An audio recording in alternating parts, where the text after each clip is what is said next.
This is just with Canine Perspective and trying out this new vlogging thing. And guess what? I got a selfie stick. Look at it, I got a selfie stick. Going to the neighborhoods right now because I don't like selfie sticks or selfies in general. But time to break out the comfort zone. Alright guys, this is just with Canine Perspective. I decided to do a second video. I don't think the first one that I did on this topic was really like on topic. I kind of went off on a few tangents, and I ditched the selfie stick idea for right now because it's too lazy to get it set up. So, yeah, the dog training secret they don't want you to know, like clickbait, right? Well, simply, there's this whole spiel and this drama between positive only trainers and balanced trainers like myself, where we use positive and negative. So we use food, we use electronic collar, we use prong collar, so on and so forth. Whereas positive only trainers don't use any type of force, or they call it force, because of the word itself, like just deters you from it. And they use strictly food and like gentle leaders and stuff like that, which is whatever, it's fine. But what really gets me though is that they go through all this effort to deter you, the owner, from seeking out trainers like myself, or they make you feel guilty for seeking out trainers like myself and for even thinking about using things like electronic collar on your dog. They say it's inhumane, they say it's punishment, they say it's force, aggressive, all these words to deter you from seeking out someone like myself, right? But what really bothers me is, it's like whatever, if you want to feed into that, but they promote, sorry, got my hand in the way. They promote that they, can fix your dog using strictly positive reinforcement only methods, and it's a lie. And unfortunately some people, there's construction up ahead, this way. They unfortunately do get some people to believe this stuff, and I get people that have invested thousands into these positive only trainers, thousands of dollars, I'm not kidding, and they get no results. That's what kills me, right? Is that they go about their day making it their purpose to say, don't use these methods, they're horrible. Positive only will fix all your problems, and they don't. And they don't have the proof to back it up. But they're tapping into the emotional aspect of people, because obviously nobody wants to do harm to their dogs, and that's not what we're doing. But when they're being fed that kind of information, they can't help but think it, So maybe I should have used the selfie stick. My arm's getting kind of tired. So, it's on their agenda to like promote negative or bad publicity about these tools. And it's really just to feed them, make themselves feel better. Me personally, I started off as strictly positive reinforcement only. I was completely against prong collars, choke chains, electronic collars, completely against it. But I like to think I'm a smart person and quickly realized that these tools were, these methods, positive food only methods, could only get me so far. I realized that very quickly. I knew that there was a ceiling and I couldn't go beyond that, especially when I was working with aggression cases. So I went on to the next thing and I was like, well, let me try out slip chains and let me try out these prong collars. Went out, did a lot of research, found dog trainers and stuff like that, and started incorporating it and made even more progress in regards to the dogs I could help. So then I was like, all right, cool. But I was still against electronic collars because I thought it was electricity. I thought I was shocking the dog. I was still against them. But then I came across two cases. One a very nervous case and one a very aggressive case, human aggressive and dog aggressive. And prong collar and slip chain only got me so far. So then I started doing my research. Where you at, little one? Sorry, my chihuahua. It's hard. He's like so close to me, I can't see him. My dogs are off. I'm sorry. I'm walking my dogs off leash. So they've been off leash this whole time, if you can see them. We're walking through a neighborhood because it's quieter and there's a lot of traffic going on. Yeah, so came across those 2 cases, started researching into electronic collar. I was like, all right, there's only one thing left really. Saw a lot of trainers, started reading into their methods, found Richard Hines, who's my mentor, the Miami Dog Whisperer. Look him up, he's got some crazy cases. Richard Hines, the Miami Dog Whisperer. So then I found that guy, and I've never seen dogs with that level of obedience. The cases that he was working with were ridiculously aggressive, and I was like, that's what I want to be able to do. So I went to study with them, and now I am predominantly an electronic collar trainer. I love electronic collar. 95% of my clients are electronic collar. That last 5% are puppies under 6 months that don't need it, you know, just basic food stuff, whatever. Once they're 6 months and people want good, reliable obedience, sorry, my leashes are getting, there we go, good, reliable obedience, prong collar, I'm not prong collar, electronic collar, all the way, all the time. So, like, I literally won't train a dog with electronic collar because I have a standard of obedience, and I'm like, why waste my time doing prong if I can just cut to the chase and get this so much other stuff done, right? So, but there's, like, you know, these positive only trainers that are going around finding trainers like myself, leaving very negative reviews, even if they don't know them, other than the fact that they know that they use electronic collar, and trying to bring down their business. And it's like, come on, don't, like, why would you do that? Unless you took your dog there and had a negative experience with either the trainer or the collar, why is it your business to do something like that, right? So there's a lot of dishonesty. Obviously, if they're, you know, trying to feed you all this misinformation about electronic collars and how they're terrible things to use, and they're, you know, they're not. It's not a shock. I hate when people say shock collar. That's old terminology. That's, you know, e-collars have come a long way in regards to how would you say, the technology. Like, back in the day, you had like maybe like 5-6 levels, and I mean, it was pretty horrendous, like how powerful the collar was. Now you have 127 levels, so that just means it's the same power, but you have 127 different gauges. Come on, different gauges and breaks in the stimulation, so you can really fine-tune it to your dog's specific personality, right? Nature calls. All right, we're back. Sorry, Lexi had to use the restroom, but yeah. So we have 127 levels of, you know, very minute changes in stimulation, and you'd be surprised how much just 2 levels or 1 level can make a difference in your dog's behavior. So, lots of bad misinformation out there, simply to feed into this agenda. And there's like the whole corporate agenda too, where it's like positive only. And I hate, what I hate is that they go, does your dog have behavior problems? Sign up for our training program, and it has nothing to do with behavior. Like, nothing to do with behavior. It's like teaching your dog how to sit, how to lay down with a treat, how to heel, which never works. Never works, by the way. Never seen a well-trained dog coming out of one of those things. Or, you know, someone brings in a reactive case and they're like, all right, pay all this extra money for private lessons to work with your specific dogs, with your specific dog's needs, and they still don't get the results. They're just taking your money.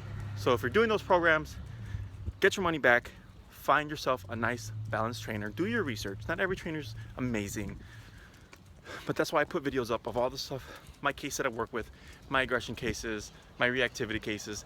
And granted, I don't have a lot of videos up at the moment, simply because it's very difficult to try to film. Sorry, there's a little close up. Try to film and do the training itself, and I don't really want to ask my client, like, hey, do you mind holding this camera? You know, like, I'm there to train their dog, so I don't want to do that. But the other thing is, I get some cases that are so aggressive that people might be having a pending lawsuit. You know, the dogs have several bites on their record, and they just don't want that out there, or the person's just high profile and all that stuff, which is understandable. Like, I don't care. I'm like, all right, I'm here to fix your dog. I would like to have a video so that people can see that this can be worked with and this can be fixed. But hey, you know, it's their dog. So, you know, electronic collars, they're not bad. You know, it's a miniaturized TENS unit. If you look up TENS therapy, TENS therapy, you can Google it. They use it on people all the time. It's causes muscle contraction, help to relax muscles or even break up scar tissue. It's just a miniaturized version of that. It's not a current, it's not electricity running through your dog's body. That's how they describe it, to deter you from seeking out trainers like myself, to deter you from or make you feel guilty about even thinking about it, but they won't help you in the long run. They're just gonna take your money and say, sorry, best thing you can do is manage your dog. And do not judge someone who's using an electronic collar, because you don't, if all your dogs have been happy-go-lucky and super easy to train dogs, then awesome, you know, but not everybody has those dogs. You know, life isn't always rainbows and fairy farts. There's some serious stuff out there. You know, I get dogs, you can't even walk in the front door without being mauled. You know, like, I get dogs that, I remember I had one, and it was a lady with 3 Yorkies.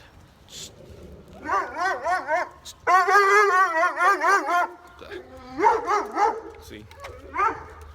Not leaving my side. She had 3 Yorkies and a pit bull. She came home, one of the Yorkies was dead. She immediately thought it was the pit bull. It was the other Yorkie, one of the other Yorkies. Bit the dog in the throat, hit a big vein, dog bled out. I've been to homes where one dog attacked the other dog, took out their eye. I've been into a home where a lab attacked their pit bull so bad that the pit bull did not want to be anywhere near that dog. If it was in a separate room, if that lab was in the living room and that pit bull was coming in from the kitchen into the living room and saw the black lab, it would walk away. That lab put such a beating on that dog, right? Has nothing to do with breed, has nothing to do with size, right? It's all about temperament and personality, right? So I've seen a lot of crazy stuff. I've seen dogs possess the girlfriend or the wife from the husband. I've seen vice versa, the dog possessing the husband from the wife, the girlfriend from the boyfriend, you know, girlfriend from the girlfriend, boyfriend, whatever. I've seen all sorts of stuff.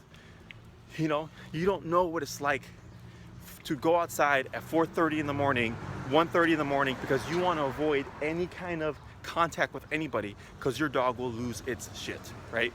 Or the anxiety that some people get because they can't have anybody come into their house because their dog just goes nuts or will attack somebody, or going outside and not knowing when you're going to come across another dog around the corner.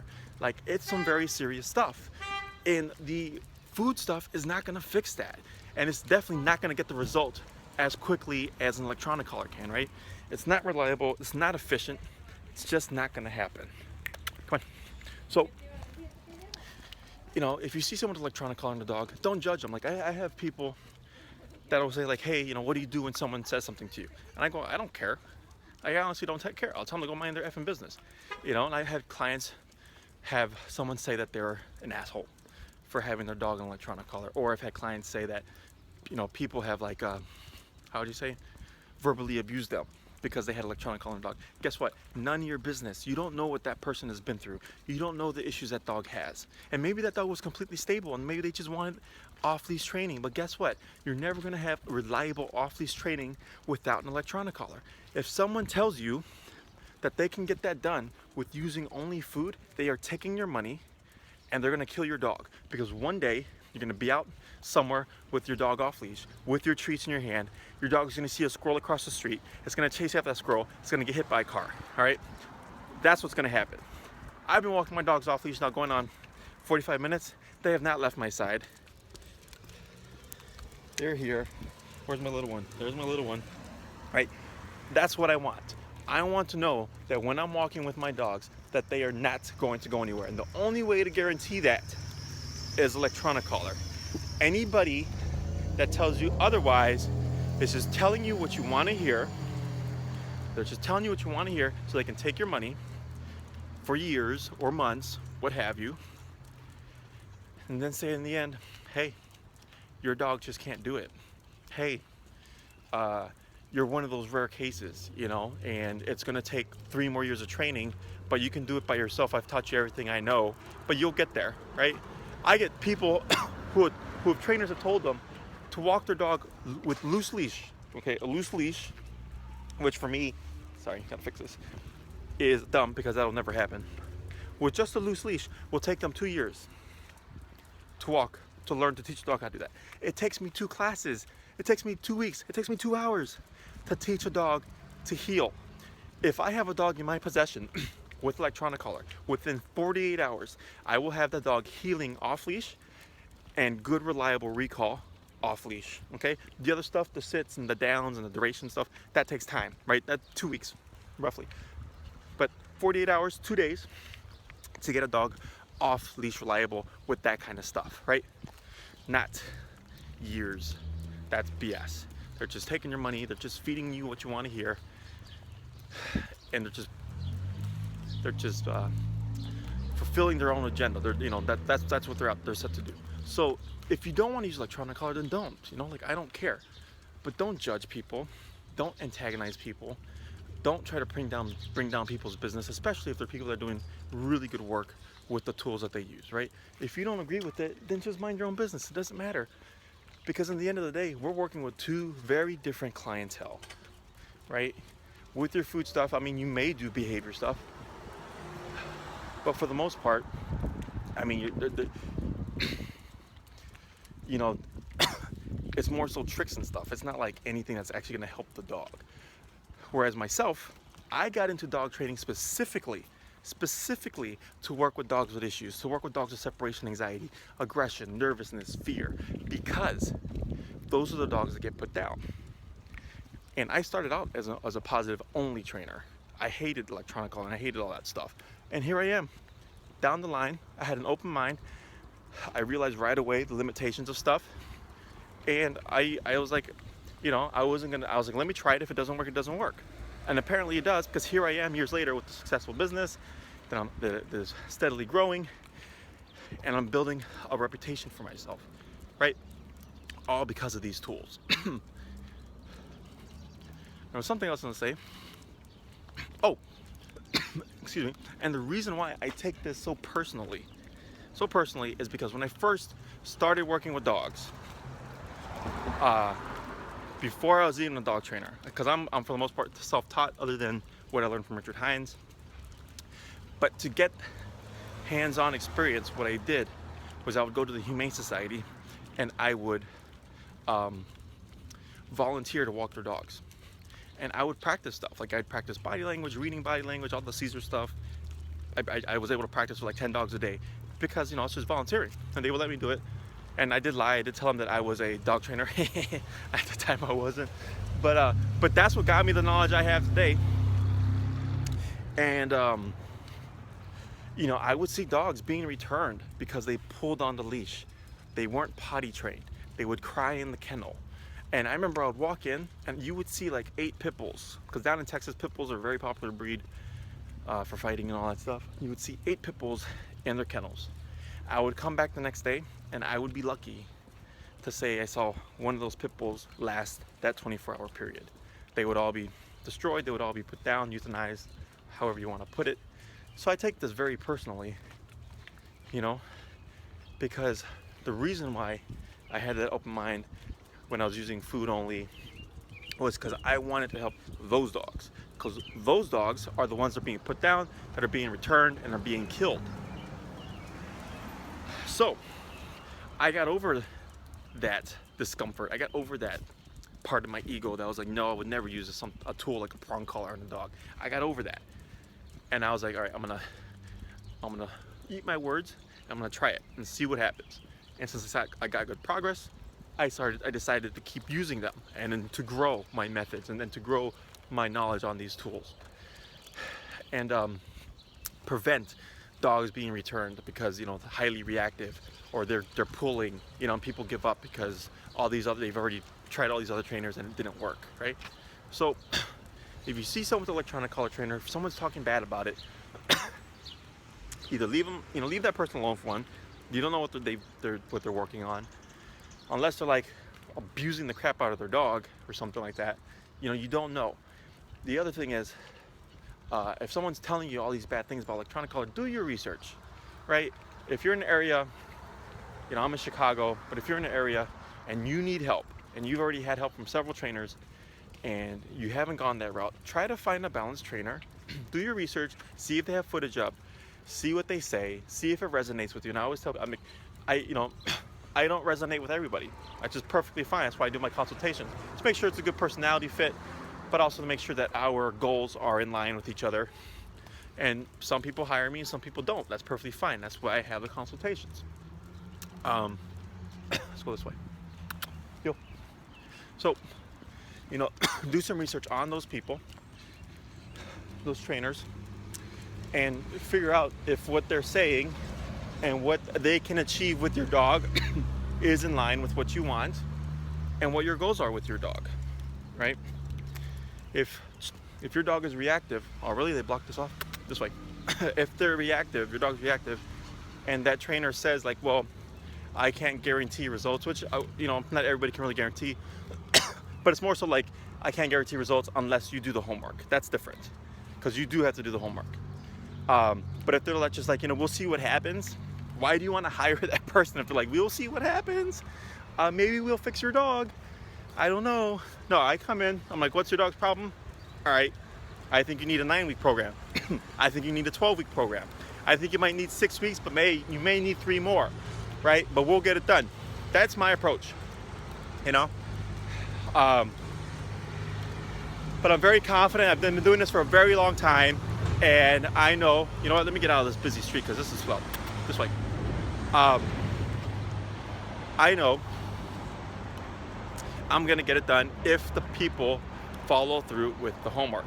That's the biggest thing, right?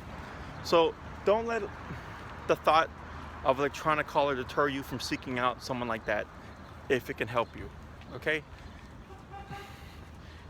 If you're not comfortable in the end of the day, you're not comfortable, don't use it, you know? But leave people who are using it alone.